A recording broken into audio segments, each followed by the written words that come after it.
All right, so we're back in Mark. Today we're looking at the third narrative sermon in Mark. If we had to title this, we might call it The Conflicts of Christ, or The Controversial of Christ, or Jesus Parties with Sinners and Breaks the Sabbath, something like that. So, what we're going to see here is that as Mark puts this sermon together, he's going to point out ever increasing conflict or tension that he's going to have with the religious leaders. So I'll just come right out and bury the lead here. This is the main observation, and the point of this sermon is we're going to see the progression of conflict. We're going to see how that plays out, but I'm going to go ahead and get started. So you can have a reader for our first paragraph. It's going to be Mark. We'll do Mark 2, 1 to 12. Somebody wants to take that. A few days later, when Jesus again entered Capernaum, the people heard that he had come home. So many gathered that there was no room left, not even outside the door. And he preached the word to them. Some men came, bringing to him a paralytic, carried by 4 of them. Since they could not get him to Jesus because of the crowd, they made an opening in the roof above Jesus, and after digging through it, lowered the mat the paralyzed man was lying on. When Jesus saw their faith, he said to the paralytic, "Son, your sins are forgiven." Now, some teachers of the law were sitting there, thinking to themselves, "Why does this fellow talk like that? He's blaspheming. Who can forgive sins but God alone?" Immediately, Jesus knew in his spirit that this was what they were thinking in their hearts. And he said to them, "Why are you thinking these things? Which is easier, to say to the paralytic, 'Your sins are forgiven,' or to say, 'Get up, take up your mat, and walk'? But that you may know that the Son of Man has authority on earth to forgive sins." He says to the paralytic, "I tell you, get up, take your mat, and go home." He got up, took his mat, and walked out in full view of them all. This amazed everyone, and they praised God, saying, "We have never seen anything like this." Okay. So we know we have a new segment here because, basically Mark moves on. He says, when he had come back to Capernaum several days afterwards. So this is like after the teaching tour. So a new scene here. It was heard that he was at home. So whose home are we talking about here? We know Jesus is from Nazareth, but what we're going to see play out here is that Capernaum and Peter's home kind of becomes the home base for Jesus and his disciples. Apparently Peter's house, which we kind of know where it is, what it looked like, what the footprint was like, was a good-sized home for the time. It was big enough where a bunch of guys could sleep, and there was plenty of room there for teaching. It was a good spot. And it was right across from the synagogue, that first century synagogue there. So they could go to the synagogue, they'd go across the street, go to Peter's house, continue the teaching, and it was kind of their home base there. It's a good location. It's kind of centrally located in Galilee there. And so it's not really his home, but it's Peter's home. It's kind of his home base. And it says that many were gathered together so that there was no longer room, not even near the door. So we see a progression here of crowds increasing. We're going to see that. So if we look back at 133, we can see the whole city had gathered at the door, and now we have, there's no longer room, not even near the door. So it's a progression. Eventually we're going to get another progression. It's going to say, it's so bad they can't even eat a meal anymore. The crowds are so big. And it's going to get to the point where Jesus can't even be in the city anymore. He's got to go out. He can't even be on the land anymore. He's going to have to get in a boat to teach because the people want to touch him, want to be healed, trying to grasp his garments to be healed. And eventually he's going to end up way out in the wilderness, right? Teaching, Sermon on the Mount, the feeding of the 5,000, the feeding of the 4,000. That's all going to take place way out in the wilderness because it's too crazy in the city. Jesus is no longer able to teach and do what he wants to do, which is primarily to teach people to repent and believe the gospel so that they can have eternal life and be part of his kingdom. And that's what he's trying to teach them, but they don't want that. They just want healing. They want what they can get from Jesus, this miracle man. They want deliverance from demons.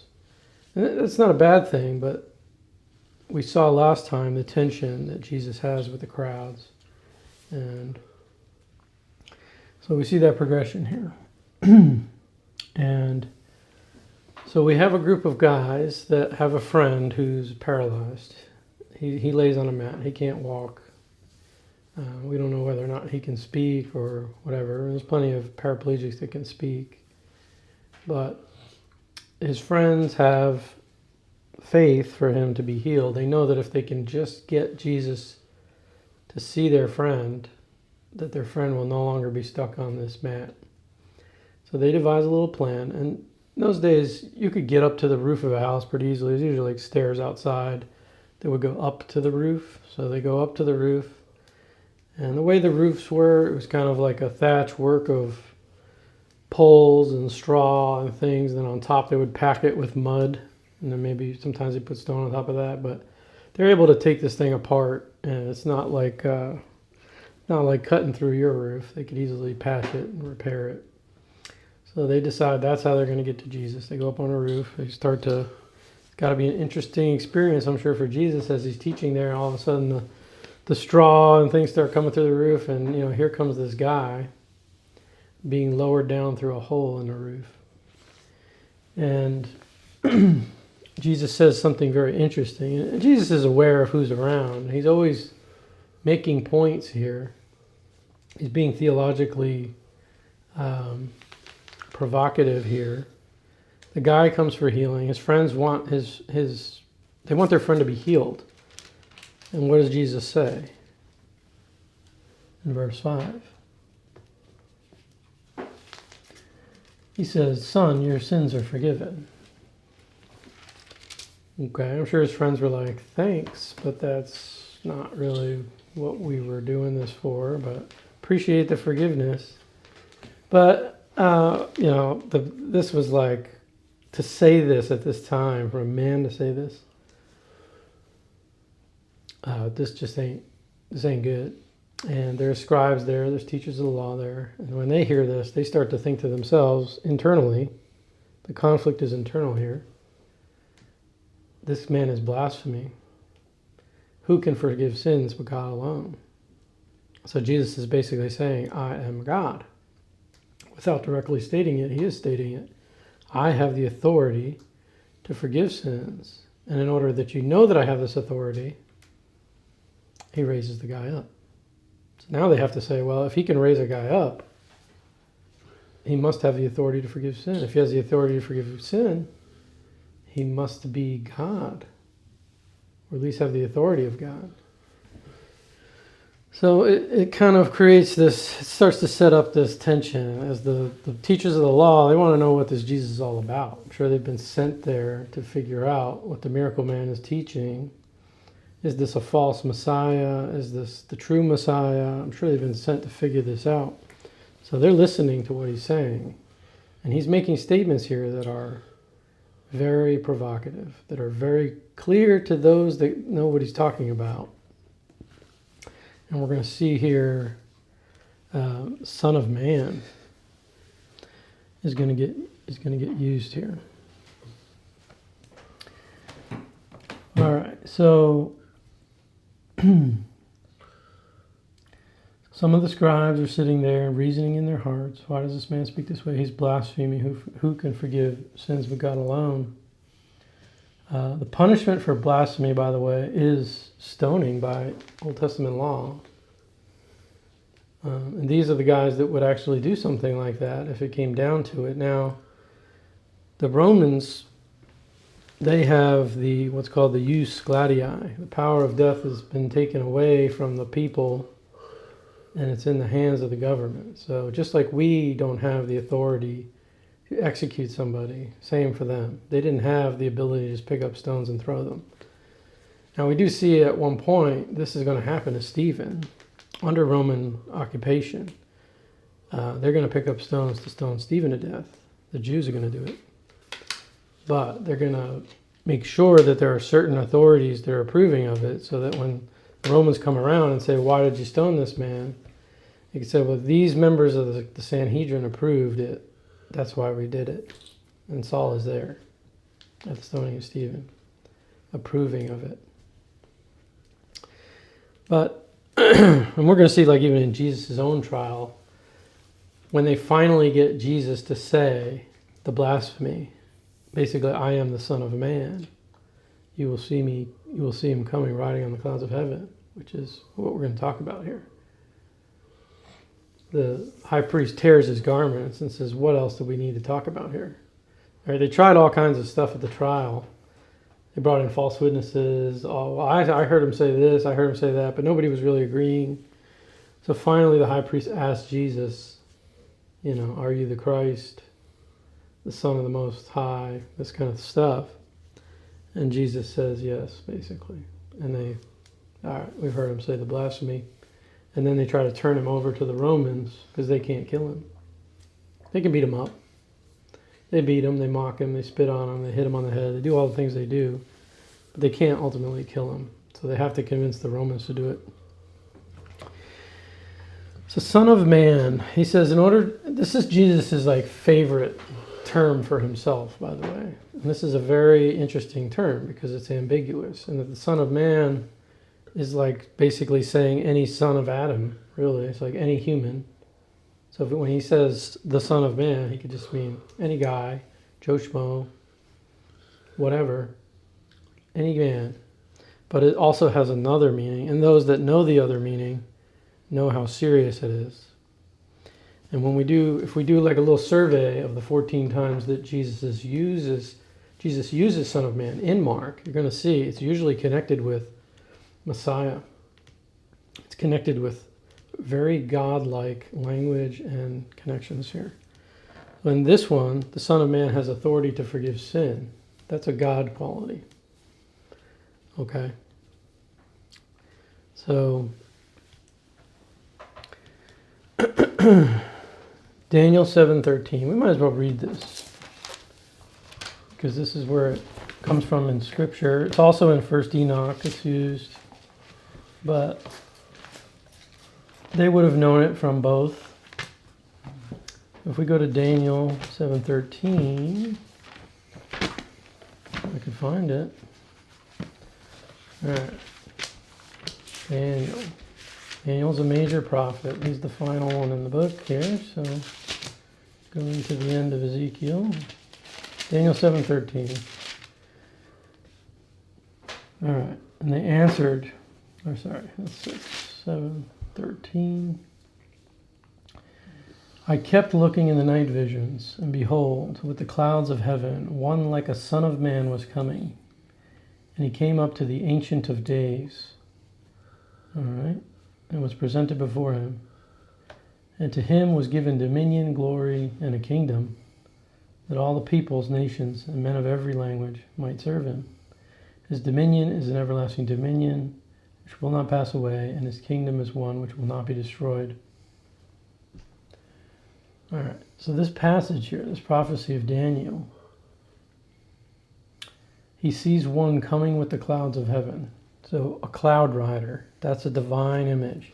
To be riding upon the clouds or to be riding upon the waters, that's something that God does. Comes riding with the clouds. That's a God thing. And one like a son of man, meaning a human, someone that looks like a human, was coming. And he came up to the Ancient of Days, right? So who's the Ancient of Days? This would be another way of saying the Creator God, the one who was before all things. So a man is coming before the Creator, and he's presented before him. And to him is given dominion, right? Rulership, glory, and a kingdom, that all the peoples, nations, and men of every language might serve him. This is a very special person. And this is, see, the Jews prior to the first century, they understood this passage, and they talked about the two Yahwehs in heaven. They talked about the two powers in heaven. They understood that God was, they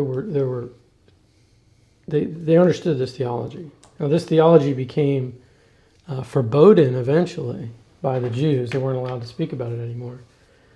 But there's books out there you can look up and read, or even YouTube videos talking about the two powers in heaven and all that. This is theology prior to the time of Christ. But there it is, right there. So what is Jesus saying? When he says Son of Man, he's referring to this. But it's ambiguous enough that he's not actually saying it, but he is. So when we do the survey in Mark, we start to look at how he uses it. He says in 8:31, Son of Man must be betrayed, suffer, die, and rise again. Okay? So it's going to be a suffering person, someone that's betrayed. He's revealing to them the nature of the Son of Man.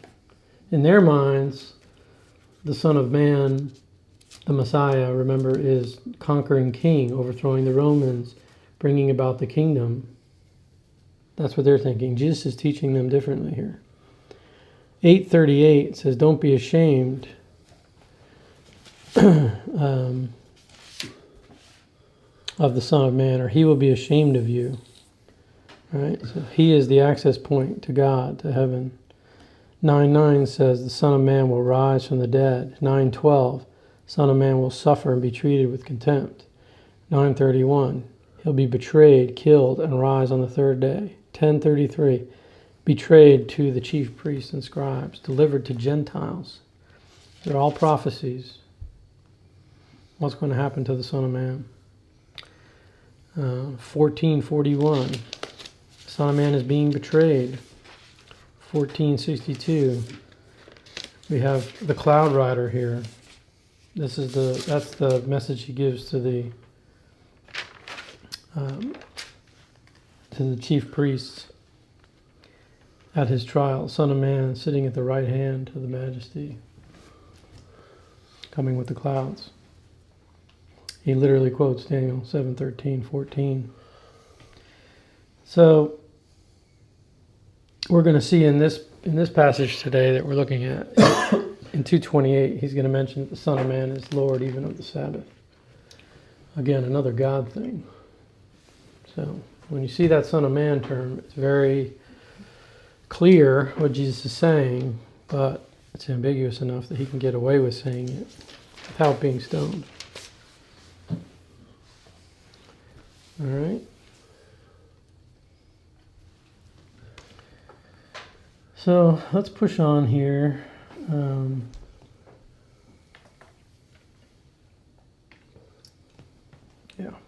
Let's have somebody read 13 through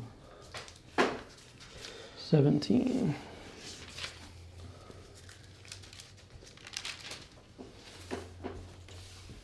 13 to 17. He went out again beside the sea, and all the crowd was coming to him, and he was teaching them. And as he passed by, he saw Levi the son of Alphaeus sitting at the tax booth, and he said to him, "Follow me." And he rose and followed him.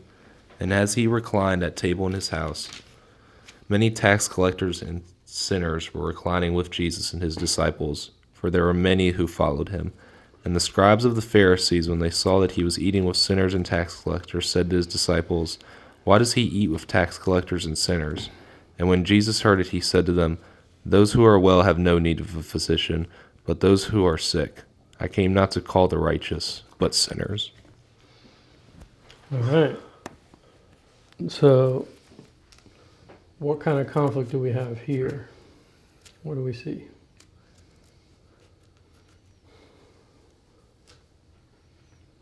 we have Pharisees, scribes of the Pharisees, it says.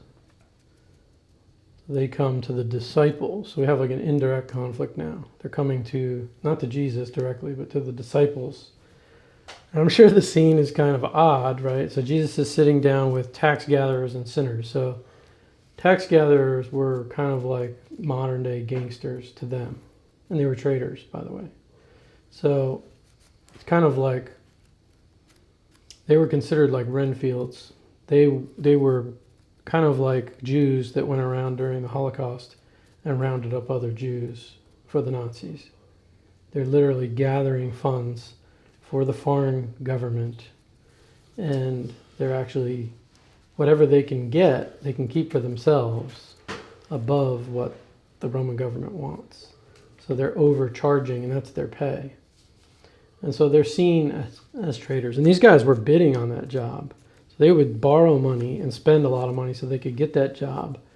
And then once they got the job, they could then make their rounds and squeeze everybody for as much as they could get out of them. So they were seen that way, very much like a modern day gangsters going around collecting from everybody every week or every month. And they were hated. They were hated, they were despised, they were literally the worst people, similar to what we would consider like a modern day gangster is what they were. Not the kind of people you'd want to sit down and have a meal with or keep company with, for sure. So Jesus is with these people. And it also says he's with sinners. That's kind of a catch-all term for prostitutes, people of low repute, people that are outside, the kinds of people that hang around gangsters, leeches, people that are doing things that are against God's law and would be considered outside of the good graces of the community, right? So these are outsiders. These are people that are long written off by the Pharisees. They're beyond forgiveness. They're enemies. And these are not the kind of people that you would normally hang out with as a good rabbi, for sure. No way. This would be unclean. This would be outrageous. Now, some people will use this text to say that we should go into the bars, we should just live it up, hang out with unbelievers, drink, smoke, carry on, go where they are, go to them, do what they do, hang out in clubs, all this stuff. Is that what Jesus is doing here? Is Jesus hanging out with them, participating in sin? No. If you look at verse 15, it clearly says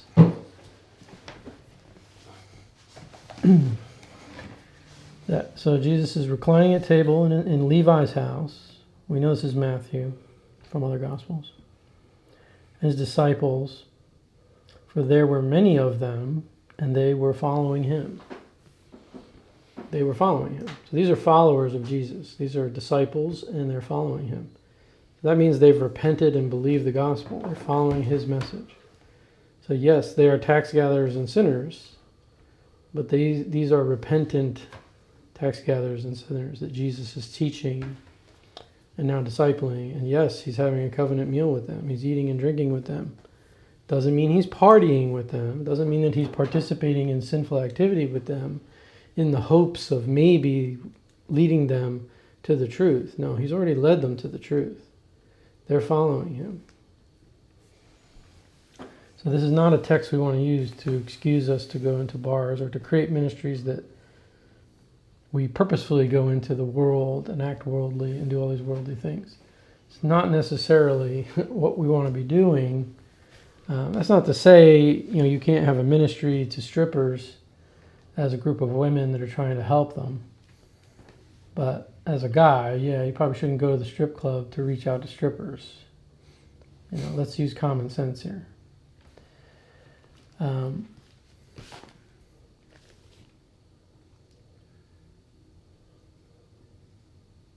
So Jesus hears, and you kind of see the scene. They're in this house, and the Pharisees are probably outside, looking in the windows or in the courtyard.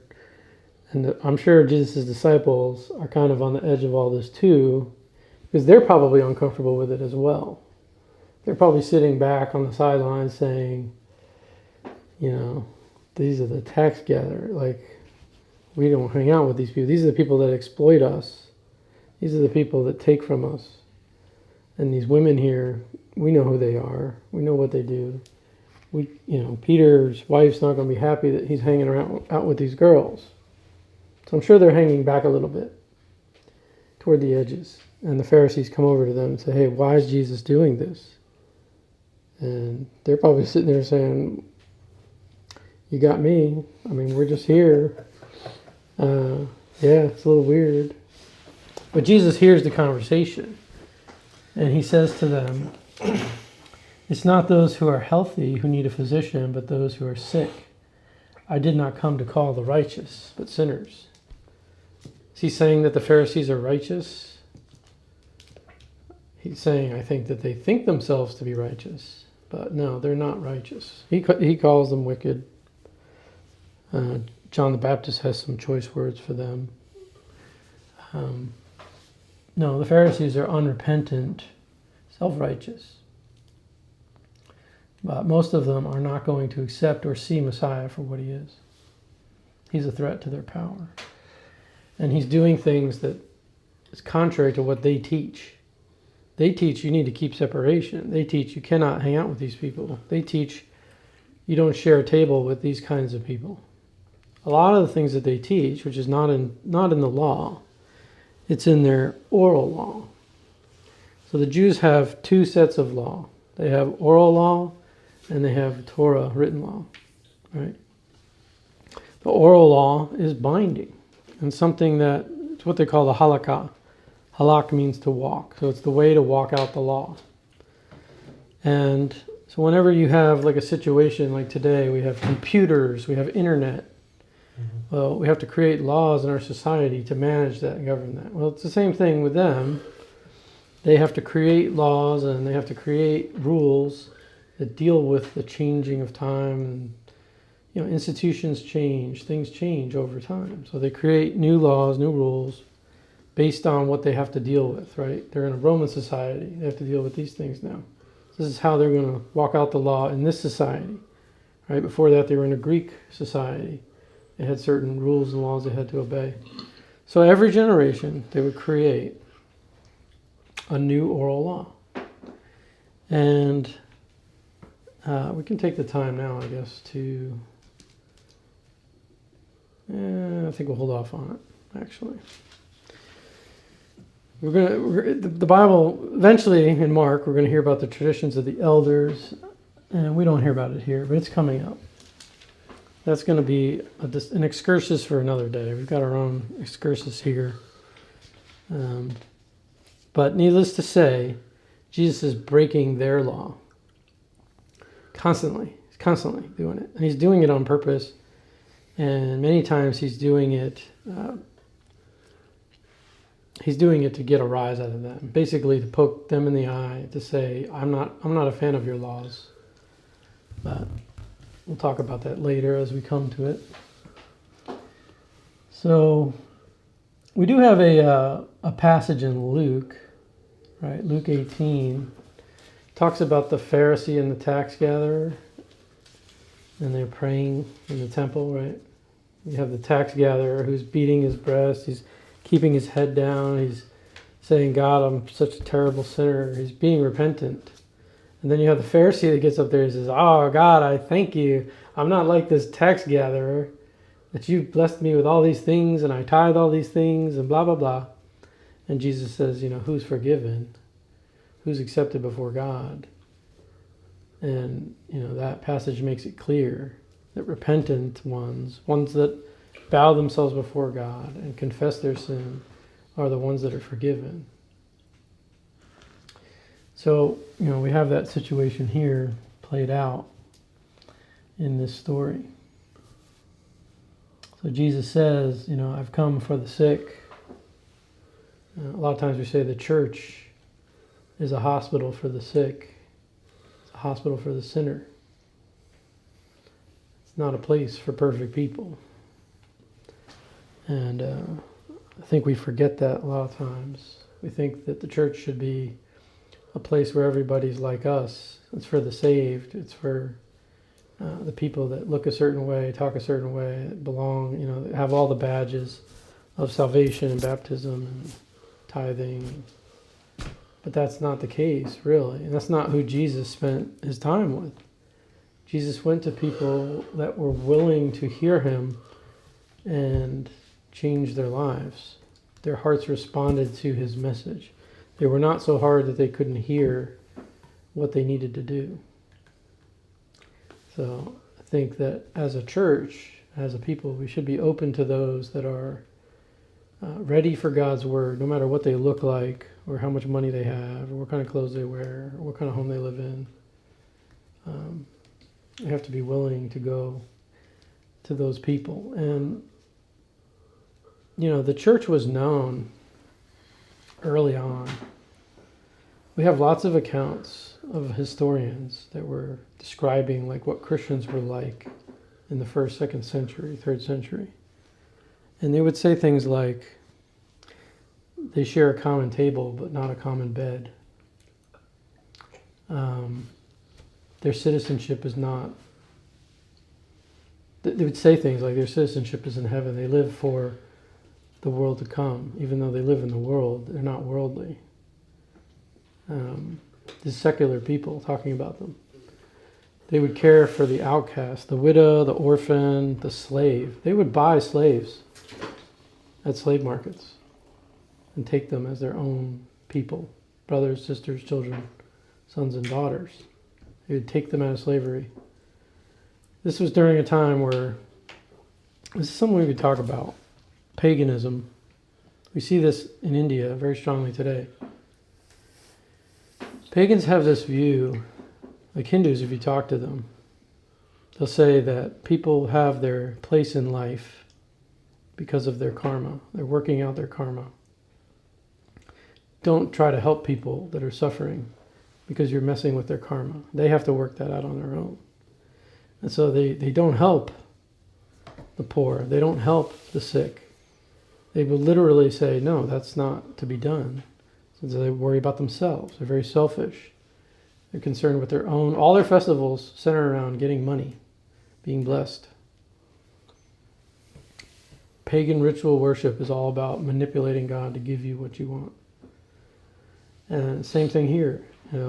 People live for themselves. The wealthy, they saw the plight of the poor as their lot in life. Punishment from the gods for something they did or their family did. So the church was different, though. Christians were different. Christians, they would go out and find people that were outcast, that were pushed away from their families, the widows, who were literally either starving to death or prostituting themselves, if they could, to not starve, and make them a part of the church. And the widows actually became that's what actually strengthened the church early on, is they had these widows. It was almost like an office within the church. Someone who was considered a widow, worthy of being on that list. It's kind of like a nun, almost. They weren't supposed to remarry. They would devote themselves to, they had certain qualifications, but basically they were serving in ministry is what they were doing. And because of that, the church had all this manpower to serve, to cook, to clean, to care for sick people, and outcast people, and children who were orphaned, or all these things. So the church grew hugely by showing care and compassion to those that were outcast by that society. That was the reputation of the church early on. And that's how the church really won the world. It was through service, sacrifice, care, compassion. It wasn't through war. It wasn't through violence. It was literally through love, care. The things that Jesus taught and showed. Jesus would say things like, love your enemies, pray for those who persecute you. It was like a foreign concept for them. But for us, it's like a normal thing. We understand that. Why do we understand that? It's because it's been passed down to us. It's our heritage. So, something to keep in mind. Plus, it was also said that, you'll know me by how or you'll know them by how they love one another. Mm-hmm. So, I mean, it's called out in Scripture too. Yep. Yeah. I think you'll know the wolf in sheep's clothing by their lack of care, their lack of love, their lack of concern. There's a lot of preachers out there that preach and yell and scream and shout, have no love and care for anyone. All they care about is the offering. It says something about them. You know, Paul says there's some that preach Christ out of selfish ambition, vain conceit. But it's not how we learned Christ, and it's not what we see here. We should be people of compassion that spend time and care for those that are outcast, lowly, repentant, in need. Whether or not those people can ever repay us or anything like that, we shouldn't think of it that way. All right, so let's push on to our next paragraph here. Someone wants to read 18 through 22.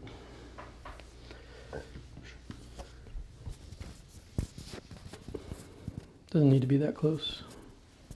It's already on. Now John's disciples and the Pharisees were fasting, and people came and said to him, "Why do John's disciples and the disciples of the Pharisees fast, but your disciples do not fast?" Jesus said to them, "The wedding guests cannot fast while the bridegroom is with them, can they? As long as they have the bridegroom with them, they cannot fast. The days will come when the bridegroom is taken away from them, and then they will fast on that day. No one sews a piece of unshrunk cloth on an old cloak. Otherwise the patch pulls away from it, the new from the old, and a worse tear is made. And no one puts new wine into old wineskins. Otherwise the wine will burst the skins, and the wine is lost, and so are the skins. But one puts new wine into fresh wineskins." All right, so what's the conflict here? How are we progressing now? So we have the Pharisees. Let's see. John's disciples and the Pharisees were fasting, and they came and said to him. We got some of John's disciples here apparently, and Pharisees, which are fasting. So they fasted twice a week.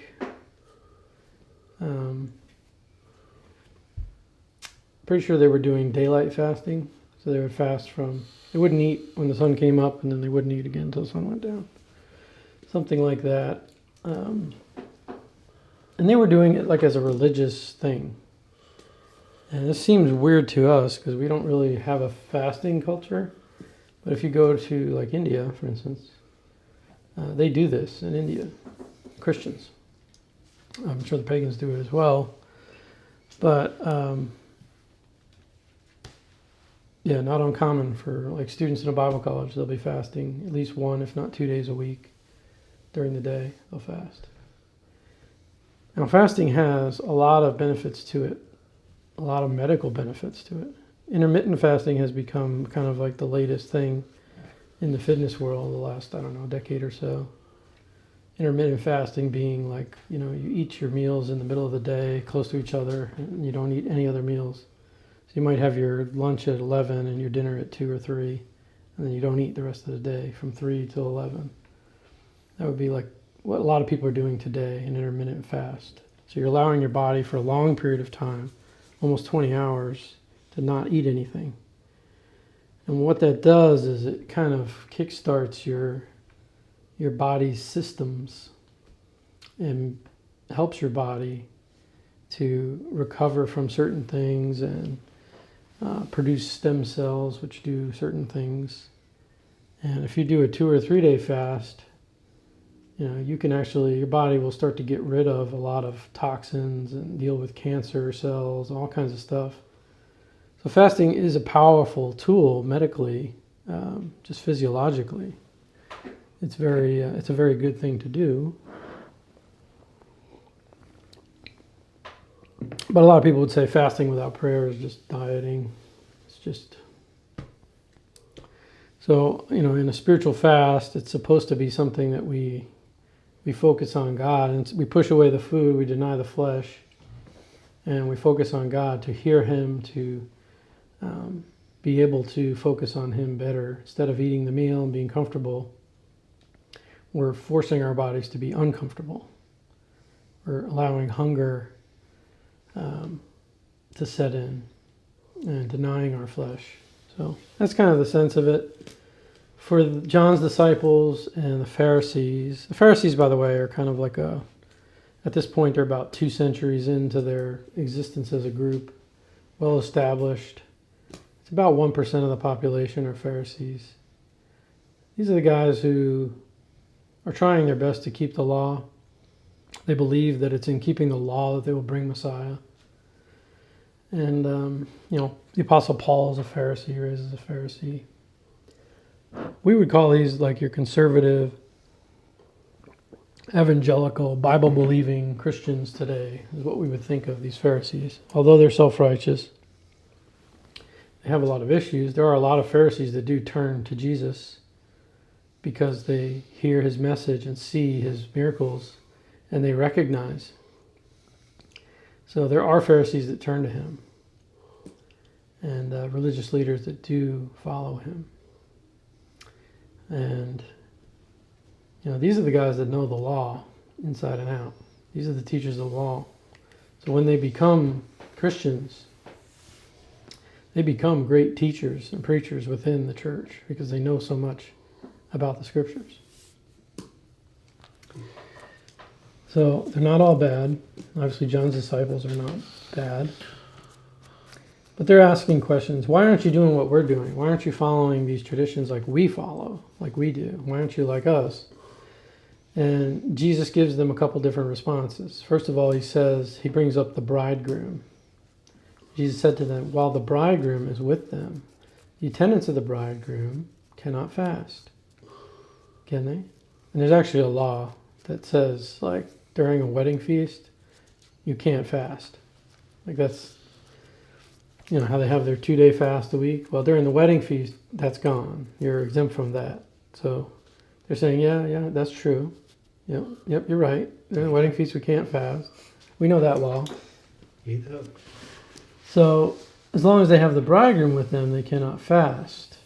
But the days will come when the bridegroom is taken away from them, and then they'll fast in that day.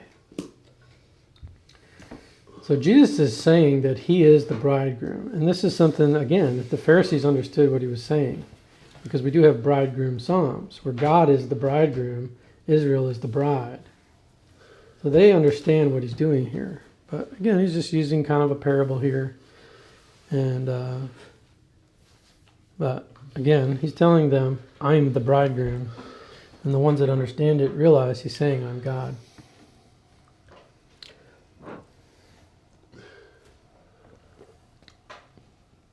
Then He moves on to talk about why his disciples aren't doing what they're doing. He says, no one sews a patch of unshrunk cloth on an old garment. Otherwise, the patch pulls away from it, the new from the old, and a worse tear results.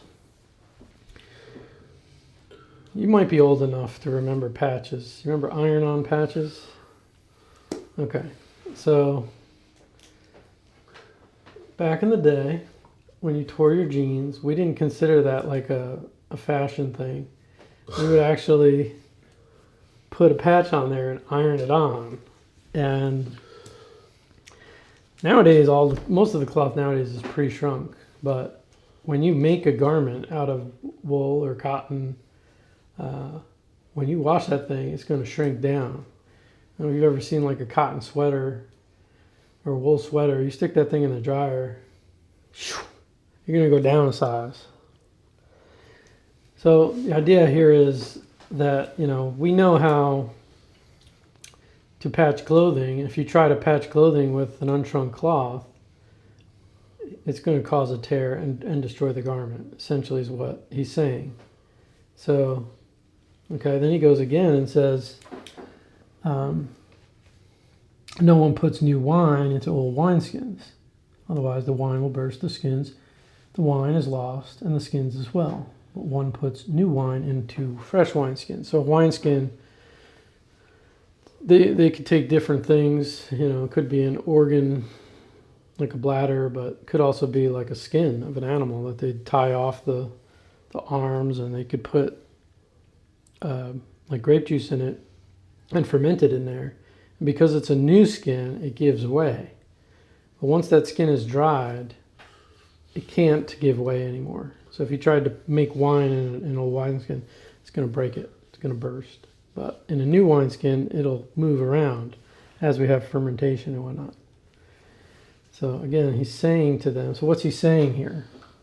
I think what he's saying is, I'm doing a new thing. You can't take what I'm doing and sew it on the garment of first century Judaism. You can't take what I'm doing and put it in the wineskin of first century Judaism or Pharisaic Judaism. I'm doing something different here. So don't expect my disciples to do what your disciples are doing. We're doing a new thing here.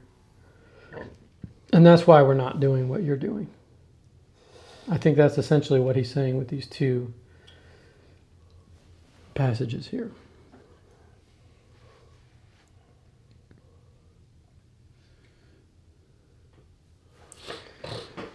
All right. All right, let's go on to our next. So now we're coming into our second to last. So now we're going to talk about, we're getting to like Sabbath stuff here. And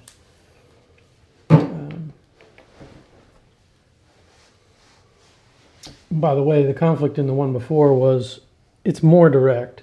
It's not about what Jesus is doing, it's about what his disciples are doing. So it's kind of an indirect question, questioning his traditions, questioning why he's not doing what we're doing, kind of a thing. So it's intensifying. But now we're going to get to more serious matters, because we're going to be talking about Sabbath issues, and then see what these religious leaders are going to do here. So someone can read 23 to 28.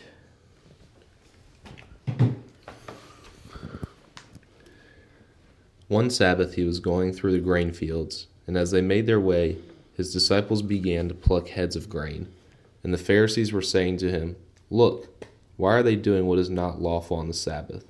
And he said to them, "Have you never read what David did when he was in need and was hungry, he and those who were with him, how he entered the house of God in the time of Abiathar, the high priest, and ate the bread of the presence, which is not lawful for any but the priest to eat, and also gave it to those who were with him. And he said to them, the Sabbath was made for man, not man for the Sabbath. So the Son of Man is Lord, even of the Sabbath." All right. So the Pharisees are saying to him, why are they doing what is not lawful on the Sabbath? So the conflict here is about Jesus' disciples, but now he's starting to talk about Sabbath breaking. So now we're getting more serious here, because now we're getting into issues that can result in serious accusation here. Jesus' disciples are not obeying all the laws of the Sabbath that they have. And like we said, we have oral law and we have actual law. So the law of the Sabbath says don't do work on the Sabbath, right? Don't carry a burden on the Sabbath. But then the Jews get together and say, well, what does that look like? And then they create 600 laws about what Sabbath breaking is. They make it a burden. They create all these laws.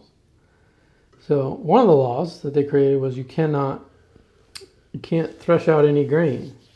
So just doing that little act of taking the husk off of a piece of grain is considered reaping to them. It's considered reaping and work to them.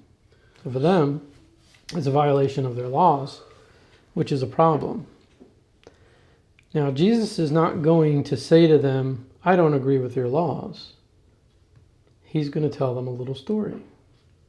Interesting approach. And what's he going to say to them? He says to them, have you never read what David did when he was in need?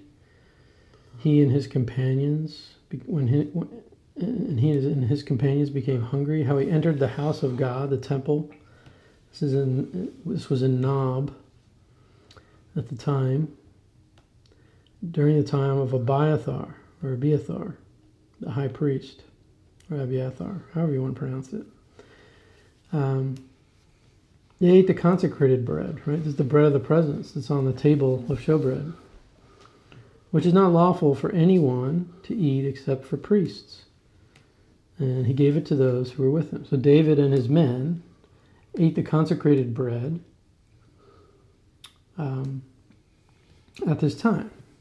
So whenever we have like an Old Testament passage quoted or alluded to, we want to go back and look at it and see how is the New Testament author, or in this case Jesus, using this story. New Testament's use of the Old Testament. How is he using it? Now, if you go back and you remember the story, David is running from Saul. He's fleeing from Saul. Saul's trying to kill him, right? He's trying to kill his son-in-law because he knows that his son-in-law is the neighbor who's better than him, who's going to inherit the kingdom. So he wants to kill him to stop that because Saul is fighting God for the kingdom here. And David, rather than fighting with Saul, just keeps running away from him. He doesn't want to kill Saul. So he goes and runs away, and he runs away to where the temple is. The tabernacle at that time is in the city of Nob. There's some 80 or so priests there. And David, they fled without proper weapons and food and things like that. So they come to the priest, who, by the way, is not Abiathar. It's his father. His father's the high priest, which is Ahimelech. And he says, when David asks him for weapons and bread or food, he says, well, we don't have any food here, but we do have this food. And, the showbread was like these big loaves of bread, 12 of them that were stacked up. So a good amount of bread, 12 big loaves of bread. Gives them to David. And then he says, the only weapon we have here is the sword of Goliath. And David says, oh, give it to me, for it is like no other. So David gets Goliath's sword, which, by the way, he's able to wield in battle, which tells you Goliath was probably not 10 feet tall. And he's able to do that. And he asked before he gives them the bread, he says, have your men kept themselves from women? Are they ritually pure, is what he's saying. He said, of course. We always do that. So he gives them the bread. And they eat it. So what is Jesus saying to these Pharisees? And I think what he's saying to them is, he's saying, me and my men are like David and his men, running from Saul, running from you. You're chasing us down to kill us. You're pursuing us, just like Saul was pursuing David, the Messiah. You're pursuing me, Messiah. And they got that because he mentions Abiathar. He doesn't say Ahimelech. Abiathar becomes the high priest because Saul goes up there and he kills all the priests of God. He enacts a harem slaughter against them and their families because they helped David. So that's what he's pointing out to them. And they know that. They know Abiathar is not the high priest at that time. They know it's his father. And they know what Saul did to all the priests.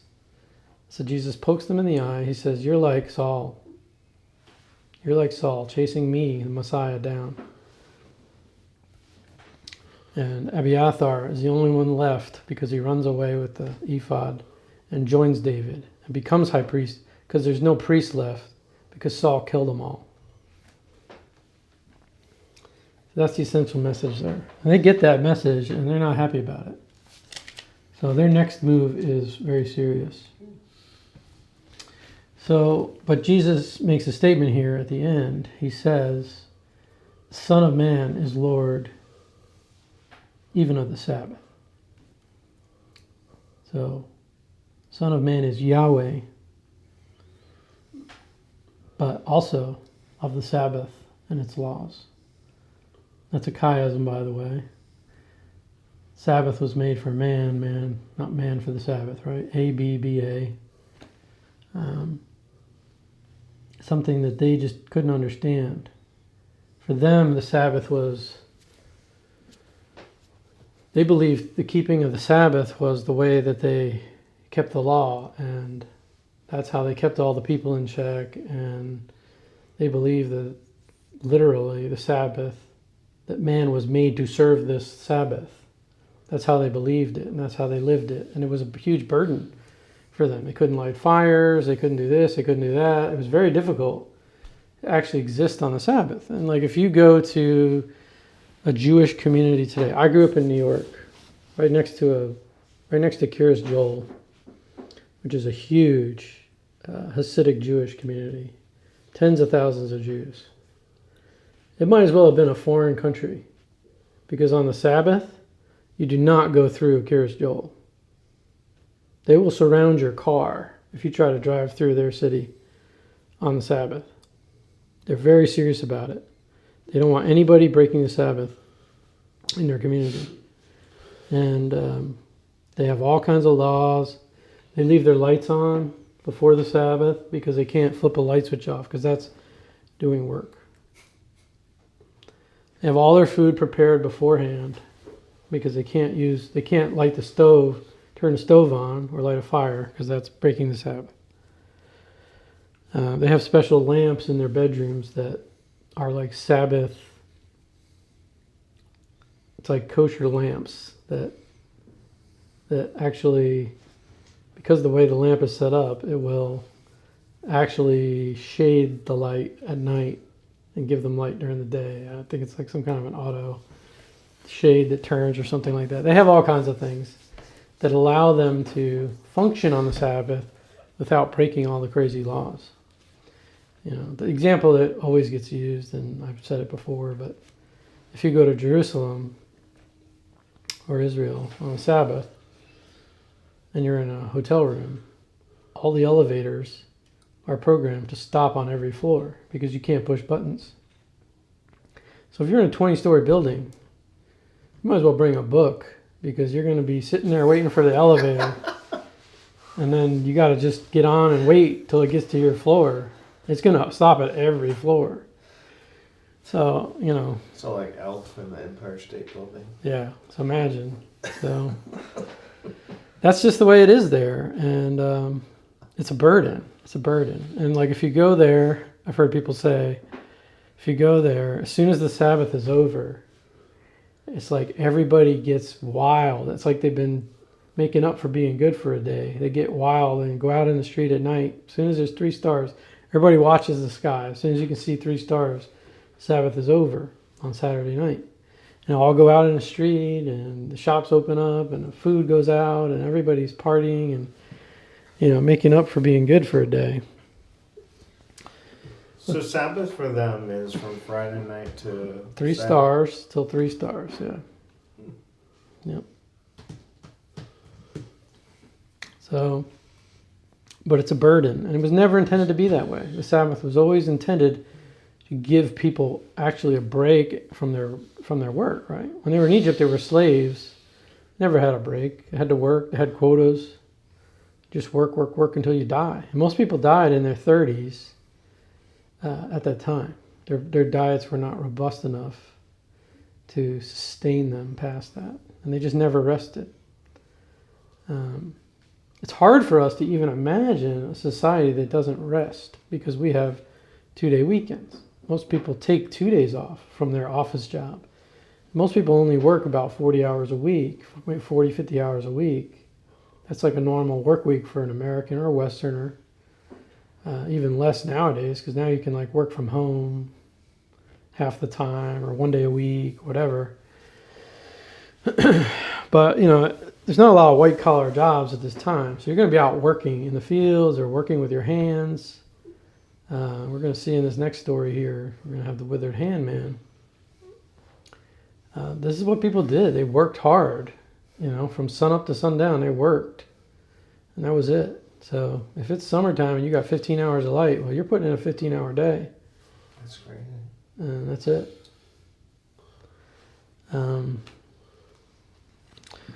Yeah, we could talk more about it, but we'll push on here. What time we got?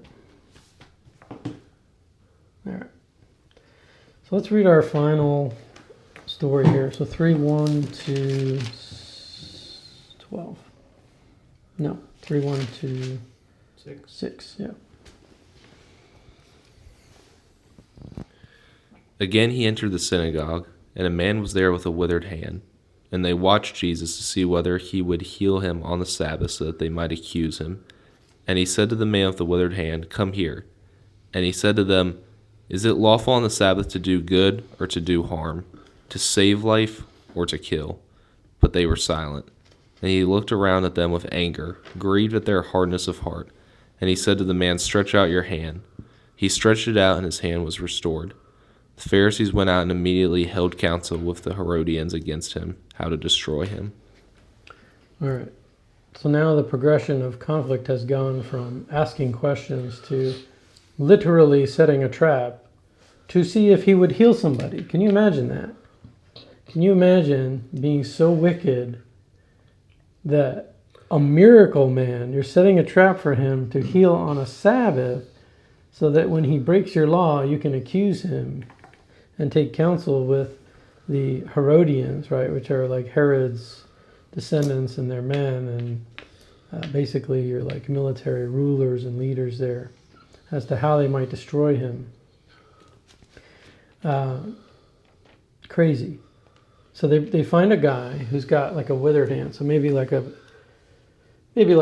somebody had a stroke, right? So maybe like a middle-aged man or older man had a stroke. He got the withered hand. At this time, if you're a stroke victim in this day and age, you better have some family that can take care of you. If you're still providing for children at this time, forget it. You're going to be destitute, begging, in need quite a bit.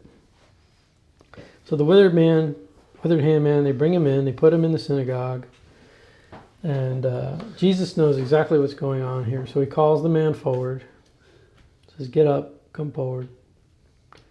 And then Jesus makes a declaration. He says, "Is it lawful to do good or to do harm on the Sabbath, to save a life or kill?" But they kept silent. Now, there was a law. Essentially, you could do something good on the Sabbath even if it violated the Sabbath, like saving a life, lifting an animal out of a ditch, saving. You could do that. So now if we look at we have one example in the Gospel of the Nazarenes, which is an apocryphal work. They're going to have this withered hand man is going to be a stonemason. And so he's going to beg Jesus to heal him because he needs to work to provide for his family. He doesn't want to have to beg for bread. So we have that story preserved. We don't have the actual Gospel of the Nazarenes, but we have Jerome quoting it. So we have that witness to it. So they have the withered hand man. It is a matter of life and death. He is doing good. He's saving a family from destitution and poverty. But that's extra biblical. But let's say it is a man who is a stroke victim, needs to provide for his family. Jesus makes the statement. But they keep silent. All they want to see is whether or not he's going to heal this guy. So now Jesus gets angry. He looks around, grieved at their hardness of hearts. Just the gall that these people would do this. And so Jesus says to the man, "Stretch out your hand." He stretched it out. His hand was restored. Now the Pharisees have what they want. We've got evidence of him breaking the Sabbath. He's healing a man on the Sabbath, which sounds so crazy to us. Because for us, this is like a normal thing. This was a good thing. We don't have the same view of Sabbath as they had, but to heal a man on the Sabbath was, a violation of their law, enough for them to accuse him of Sabbath breaking, which is what they want. They want to accuse him of blasphemy, Sabbath breaking. These are the death penalty offenses is what they're looking for. So they're gathering what they need to make a case against him. And that's the point that Mark is making here in this sermon. He's saying that the religious leaders, they started off just thinking it and then indirectly approaching the disciples about some of his practices, and then why aren't you keeping our stuff, and then why are you guys breaking Sabbath, and all the way to setting him up to break their law. So, progression there. All right, so that's segment 3. Next time we get together, we're going to be looking at the Jesus is going to go up into actual Gentile territory. We're going to have the calling of the 12. So we'll look at that next time we get together. Again, we're learning about the narrative sermons within Mark, looking at each sermon that he's preaching, trying not to look at the other Gospels or mention them much, trying to let Mark speak. Remember, Mark is the first, probably the first. And so there is no Matthew or Luke when he's writing. So let's listen to what he's saying, hear what he says, and try to understand these themes, these terms. And we'll pick up next week.